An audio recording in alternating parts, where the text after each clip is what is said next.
बिस्मिल्लाहिर्रहमानिर्रहीम। अस्सलाम वालेकुम, मैं हूं सफिया खान। शामिल करते हैं हेडलाइंस। कोरोना से मईशत और लोग मुतासिर हुए, निपटने के लिए मुश्तरका काविशों की ज़रूरत है। वज़ीर आज़म इमरान खान का शंघाई ताउन तंजीम से खिताब। पाकिस्तान और चीन कोरोना वैक्सीन की तैयारी के लिए मुश्तरका कोशिशें कर रहे हैं। आलमी बरादरी को मिलकर मर्ज से निजात के लिए काम करना होगा।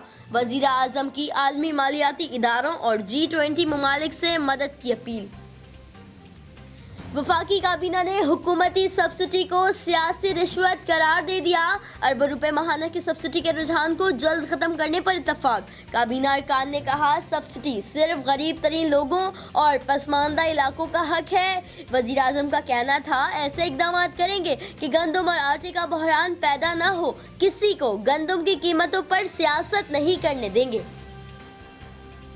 सूबे का ऐलान करके टैक्स का वार किया जाएगा। बिलावल भुट्टो का नगर में जलसे से खिताब। कहा, सूबा बनने से पहले टैक्स इजाफे की मजम्मत करते हैं। गिलगित बल्तिस्तान के अवाम को गिलगित की सरजमीन का मालिक बनाकर रहेंगे। गिलगित में मुआशी इनकलाब लाएंगे।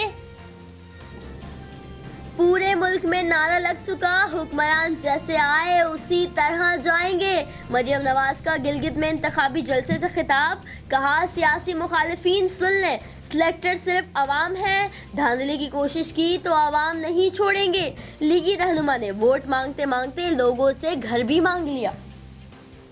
पाकिस्तान रेलवे का 16 नवंबर से KCR को मरहलावार बहाल करने का दावा। तर्जुमान रेलवे के मुताबिक इब्तदाई तौर पर पिपरी से लांडी और औरंगी तक ट्रेनें चलाई जाएंगी। सफर 60 किलोमीटर और किराया 50 रुपए होगा। फिल वक्त इतना ही। मजीद खबरों और अपडेट्स के लिए विजिट कीजिए हमारी वेबसाइट CSNlive.tv। इसके अलावा आप हमें फेसबुक और ट्विटर पर भी ज्वाइन कर सकते हैं। देखते रहिए CSN।